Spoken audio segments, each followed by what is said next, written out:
I'm blanking on how things happen, because heaven forbid Matt go through a season without a love interest. So she's going a little psycho with the trauma. Her curls start unraveling alongside her mind, which is a little bit as a character, but we do like her.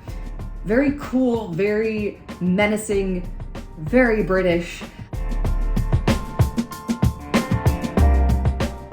Hi guys, welcome back to another Nerd Rants video. I am sick, so if I sound off or I am constantly taking a drink of water, it is because the children coughed all over my face and made me sick. Anyway, it is time to discuss Daredevil Born Again. My husband and I are late to this train by a bit. But we got there, and man, am I glad we did. My two really big things as I was getting into PG-13 movies and beyond the Disney stuff when I turned 12, 13 was Marvel and Star Wars. Both of them proceeded then to get bought out by Disney and become absolute hot garbage. So having first Maul Shadow Lord, a Star Wars show that I can thoroughly enjoy, and then now jumping into Daredevil Born Again, and again thoroughly enjoying the show, was so nice, because we haven't had a good Marvel project in a minute. I legit can't think of one since Spider-Man No Way Home. I am looking forward to Spider-Man Brand New Day, but pretty much Spider-Man stuff is all I care about in Marvel at this point. But it's oh my gosh, Doomsday is happening, and I'm I don't actually care. So yeah, that's where I'm at with Marvel. So it was very refreshing to have a show I could actually enjoy. They got the whole band back together, they killed Foggy, they sent everyone into an emotional roller coaster in the first 10 minutes of the first episode. So, that was fun. Matt tried to kill Bullseye, it was great. So we're jumping into that. Something interesting that I noticed pretty quickly is season 1, he is not Daredevil. He is refusing to be Daredevil. He is choosing to rely on the justice system because he went too far and he almost killed Benjamin Poindexter. So he is choosing not to be Daredevil. That is not who he is going to be. And so up until the last few episodes of season 1, we don't even see the Daredevil costume. It's about the second half. He's okay, things are starting to happen. Muse is a guy. This might take Daredevil. And he goes back and forth a couple times before, nope, the niece of a client that I helped is in trouble because she's trying to figure out her uncle's dying mission as a vigilante. I need to go help her, and I can't do that as Matt Murdock. And that's when Daredevil comes back into the scene. And so then things start obviously getting a little hectic, and then we end season 1. I'm blanking on how. Legitimately blanking on how we end season 1 right now because we just binged it. So it's where does season 1 end and season 2 begin? Anyway, it was a fun time. We introduced some new characters and we got a bunch of the old ones back. Karen took a break for the first season dealing with Foggy's loss, and then came back in the second season to help with the craziness that was going on. That was started by Fisk becoming mayor of New York. That is the overarching plot that's going on. Fisk has become mayor of New York. He starts with good intentions, but his greedy, ambitious nature starts to take hold, and he starts doing things more and more outside the law. And eventually in season 2, he's like, yes, I've made the city a better place, but behind the scenes, there's so much bad going on. People are unsafe on the streets. They're being taken for no particular reason. There are illegal arms deals going through the port and that kind of thing. Well, illegal because it's a free port, and so the government has no real control over it. But anyway, that was the main overarching plot. It was very interesting to see the dynamic and everyone reintroduced, and the struggle with Matt coming to terms with, no, this problem requires Daredevil, so I need to bring him back, was very cool. And then we get into season 2, and Karen's back, and the city is not in a great place. Like, yeah, we end like season 1 with getting the Safer Streets Act through, and that's when the anti-vigilante task force becomes this like legal thing, and it's under martial law and all of that. And so things get really bad.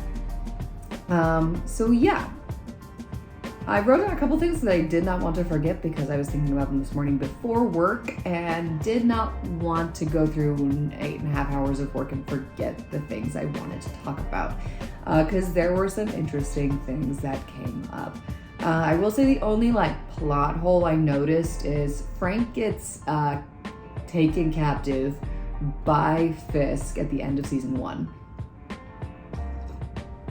Season 2, he vanishes. Like, the whole thing is, everyone's taken by the task force, disappears. Eventually, they find him, but they do not find Frank. Frank is not addressed. So that is the only plot hole I see. They probably could not for whatever reason, get Jonathan Bernthal back for the second season.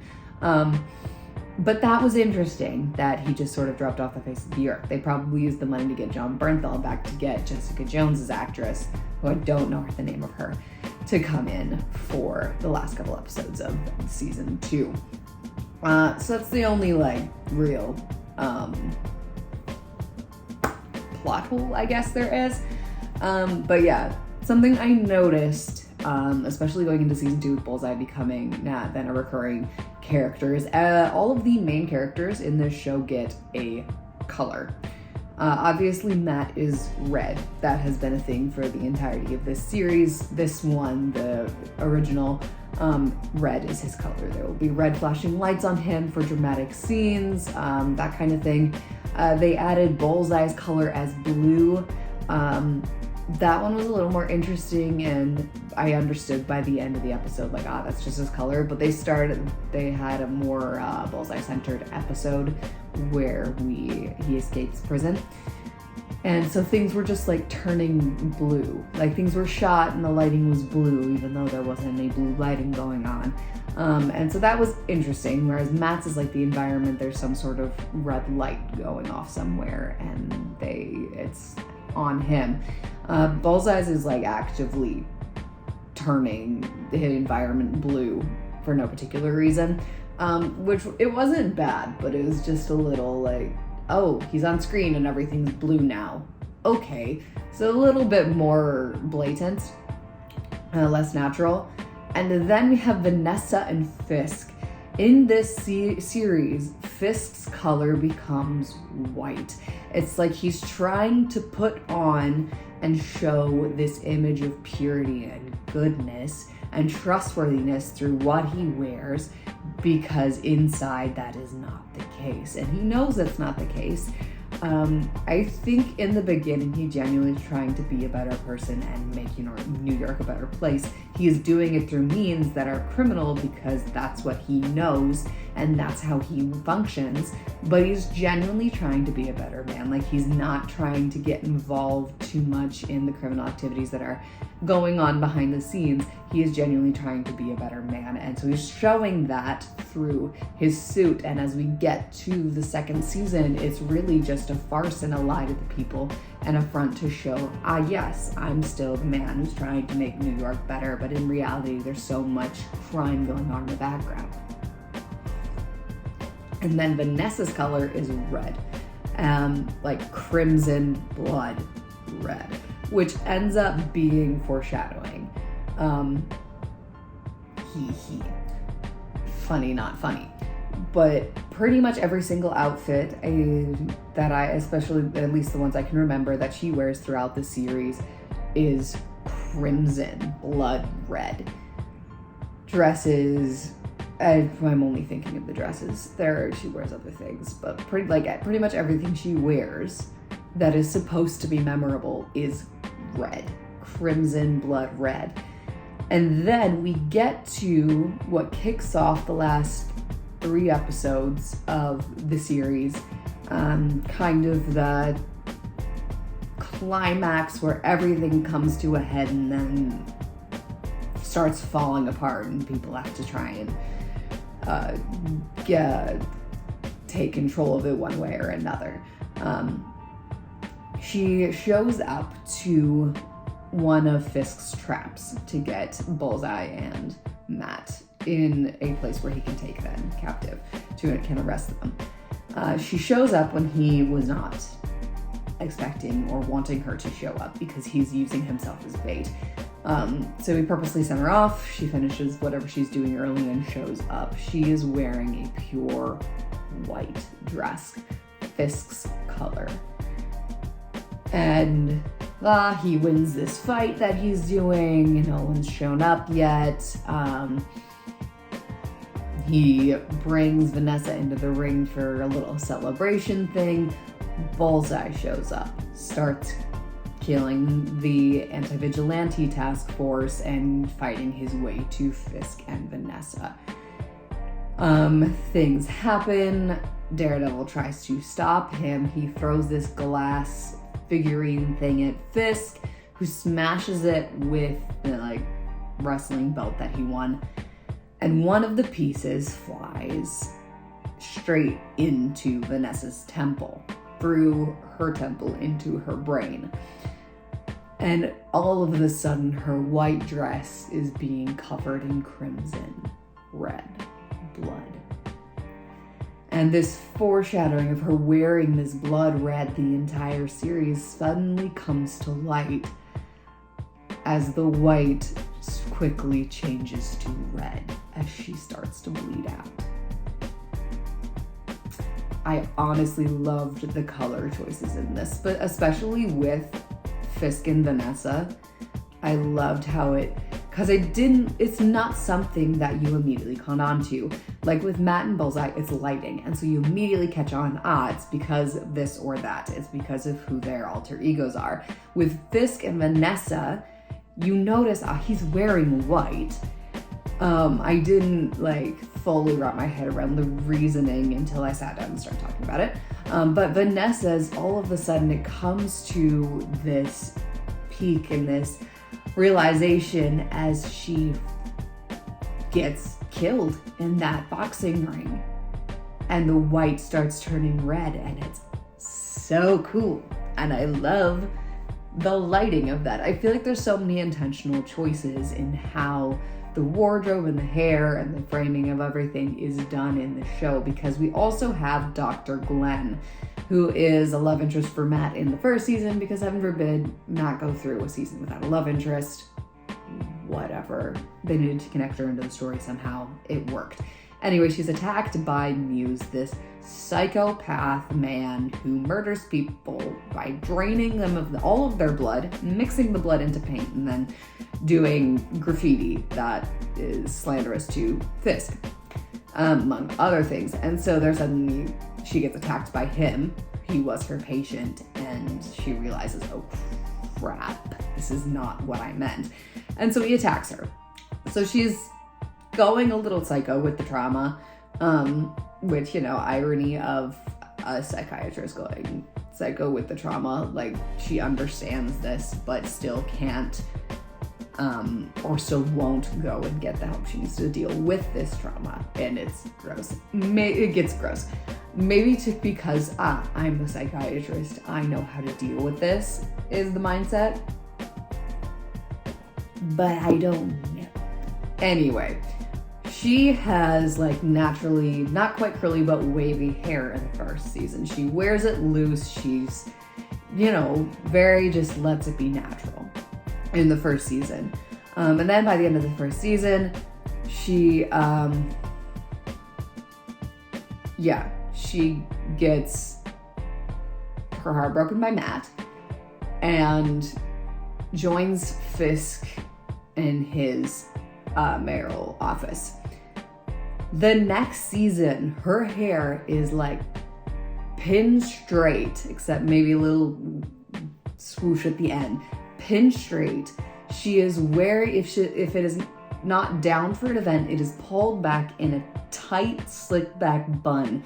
And just this very visual representation of her switch in character. How she goes from very natural, very free-looking hair to all of a sudden it is stick straight, not her natural hair, pulled tight and like restrained and that kind of thing, and just shows visually shows the change in her character even before we see her behavior changes coming to a head at the end of the season. Which, like, my brain literally went, so her curls start unraveling alongside her mind, because she goes totally cuckoo crazy at the end of the season, and we end with her putting on the Muse mask and like liking it, and so implying she becomes the next Muse. Maybe not draining people with their blood, but something like that. It is implied that she becomes the next Muse. Like, she's literally holding onto the mask, which for a while I was just like, this is weird, you need to get rid of that. Like, as a psychiatrist, you should know this is not a healthy thing to do. So she pulls it out at the end of the finale, and I'm just like, Heather, you either need to burn that mask or put it on. Those are the only acceptable options right now. And she put it on, which I figured she would, given how derailed her character had become. Yeah. So, some cool, interesting things, very intentional decisions that I think they made for lighting and hair and costuming and that kind of thing. And I love it when that happens and you can pick a show apart based on those little things and get so much more out of it and see how much work was put into every aspect of the show and how they all align and work together. It's great. A couple new characters. We have Daniel, who becomes the deputy mayor of communications. He starts out as this like very naive and excited intern for Fisk's campaign. And for whatever reason, we don't get the full story on that. He is fiercely loyal to Fisk. And it's so interesting to see that mindset, and it's like, we don't know why, and maybe he doesn't fully know why either, but he is relying and being on Fisk and believes so strongly in Fisk, and we see this through the entirety of season 1 all the way to the second to last episode of season 2, where he is just so loyal to Fisk. And we don't get a full explanation why. And he is leaning so hard into that, and he believes so deeply and strongly in Fisk with a bit of naivety of a child, basically. But then all of the sudden, when he gets to a point where he's gained trust and he's gained that level of whatever from Fisk, where he's like, yes, so we can bring him into the fold fully, not just as a mayoral office member, but as like my person, which implies that he gets taken out into the woods to help bury the body of one of Fisk's enemies. And he does this, and all of a sudden he starts to realize everything starts clicking together, and he's like, I'm terrified, and this is not what I thought it was. And all of a sudden these realizations, and then he gets asked to bring in a leak, which happens to be his unofficial girlfriend, who, baby's okay. She's a little mid as a character, but we do like her. and he ends up making this choice, a huge aspect of his character, especially as he comes to the end of it and we have that whole burying the body scene, is choices and what he chooses to do and who he chooses to align himself with and like how he chooses to handle situations. Like he accidentally is responsible for a leak for this big thing. He chooses to be upfront about it, which ends up gaining trust with Fisk. And his whole character is making choices and who he aligns himself with and how he chooses to handle things. And so it all comes to a head when first he chooses to bury the body with Buck. And then again, when it is put up even more personally, even an even further line, will he cross and knowingly get someone that he cares about very deeply killed? Or to be loyal to Fisk, or will he protect them? And he chooses to protect BB, and it's amazing. And he's like, no, run. Don't tell me where you're going. Don't go anywhere Buck would look for you. Just go. And I will take care of this. And he gets killed, protecting the person he loves, making a decision to align himself with BB and the people he loves instead of with Fisk. And it's so good. It's so good. And on that topic, also Buck. I really like Buck's character. There is not a whole lot of depth to him at all. He's just very cool, very menacing, very British. And it's just interesting to see his character interact with everyone else. We don't really know where he comes from.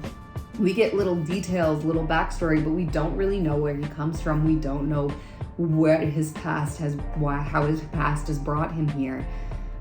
We get a little information about how he ends up with Fisk, but beyond that, we don't really know. And so he's a very mysterious character, and he's very menacing. He's very good with a gun. It's so interesting to see how he interacts with everyone, how loyal he is to Fisk, to the point of he grows to like Daniel, like their little bromance grows, and he's like admits, I like Daniel. And it comes to the point where he is the one that Daniel's supposed to turn BB over to. And so Daniel shows up and goes, she's not coming. And he's like, tell me where she is, or this is not going to go well for you. And so Buck has to torture Daniel, and when he doesn't tell him where BB is, he holds a gun in his head and is going to kill him. Daniel tries to persuade him, like, what is following Fisk getting you? Like, what gain could it possibly get you? And we see Buck hesitate. We see him hesitate. He does not want to kill Daniel, but in the end he does. And it's the interaction, the little things, the little decisions and lines and choices that they make are so good, and it's awesome. I love it. I think last we're gonna kind of talk about the brutality of it and then go into the ending a little bit. This was brutal. Like, I went into it and kind of expected to be the same level as the original show. This one was R-rated. The number of F-bombs and swearing that was going on, for one, but also the brutality of it. It got to Punisher level brutality, and not just because the Punisher was in it for a few episodes. The way Kingpin was killing people, like he ripped the face off of a rebellious police commissioner. And it really comes to light. He's lost Vanessa. He is losing the city. He is trapped in City Hall in a courtroom, surrounded by resistance fighters from the city. And his choice in this moment, having lost everything, is to walk out the doors of the courtroom and start massacring people. And it's brutal. And so powerful to watch him go from where he is at the beginning of season 1, where he's not trying to hurt people. He makes threats every once in a while, but doesn't hurt that many people. At the end of season 1, he kills a man brutally. And the end of season 2, having lost everything, specifically Vanessa, but also his city, just starts massacring everyone in his path. Because he's just full of rage. And it's so interesting to see the change of his character, but also just the brutality at which he's doing. He's killing people with his bare hands. And also the stupid herd mindset of the resistance fighters to be like, like the first group, he starts killing people, they're like, oh crap, and they run. The second group, waiting in the entry of the court of the city hall, watch him throw 2 men over the side of the stairway, walk out covered in blood, and they still choose to run at him because they're also filled with the rage of what he's done to their city. And just the rage blinding everyone, literally everyone except Matt, because he has gone through the rage and he has come to a point where he's like, no, I refuse to let my rage control me, because last time I did that, I almost killed a man. So it's so interesting to watch everyone else react in rage, and Matt's like, no, don't, we are better than this. It's so good. Also, the interesting thing, interesting theme is Matt saving his enemies. So he jumps in the way of a bullet meant for Fisk, saves Fisk's life. Season 1. Season 2, he comes in and saves Poindexter from getting killed by the Fisk, because he gets shot by Vanessa while trying to kill Fisk, and Matt gets him out of there. So it's also an interesting theme of him showing grace to people that he doesn't deserve. And Fisk says as much when Matt's trying to convince him to just leave the city. And Fisk goes, you are not in a position to offer me grace. And Matt's response is, I believe that we both love this city. Our fight is poisoning it.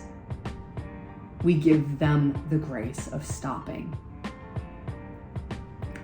And Fisk, because he does truly love this city in his own weird criminal way, agrees, and he leaves the city.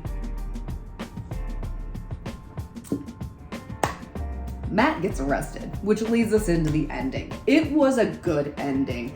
I truly believe that all good endings are to some degree unsatisfying, because they tie up all the important loose ends but leave the unimportant ones hanging. Not necessarily to inspire another season, because we don't need to tie up every single loose end all the time, but just to show like the story keeps going, whether it continues to get told or not.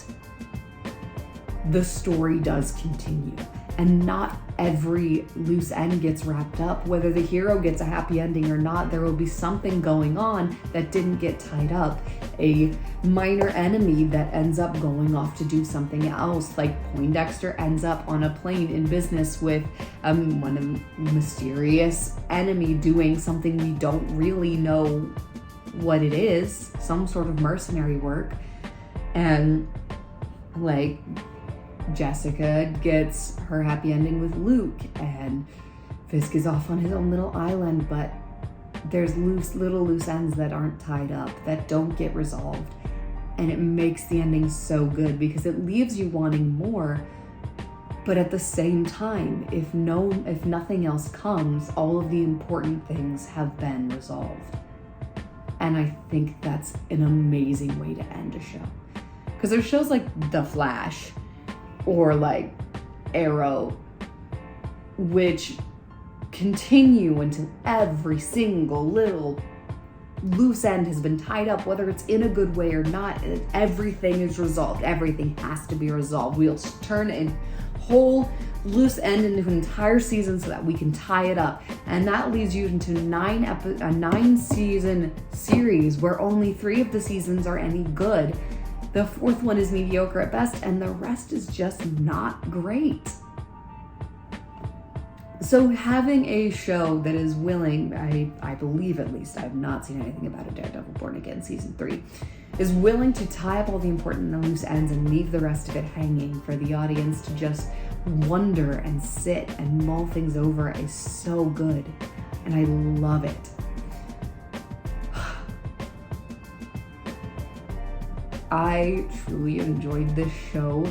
I think the last like 3 episodes, like Vanessa died, and the following 2-3 episodes were some of the best of the series. But it was so interesting to see how all of the characters grew, how all of them adapted, how they interacted with one another, and how their views of the world changed for good or bad because of what was going on. And it's so good. It's so good, and they did it so well. It was so character driven because so much of the plot stuff that was happening was based around Fisk and based around Matt, and so they did such a good job of driving the story with those two and doing it well in a way that's interesting, in a way that carries their characters forward, and it was so good. Man, I loved it. I loved all the little decisions they made. In case that hasn't been clear, I loved all the little choices they made in wardrobe, hair, lighting. So good. Anyway, those are my thoughts on Daredevil Born Again. If you want to continue the conversation in the comments, I will gladly do so. There was so much going on in this, and there's probably more little details that I missed at first watch that maybe you did see, and I would love to talk about those things. I post videos on this channel on Saturdays and on my audiobook channel most of the time on Thursdays, and I will see you guys next time.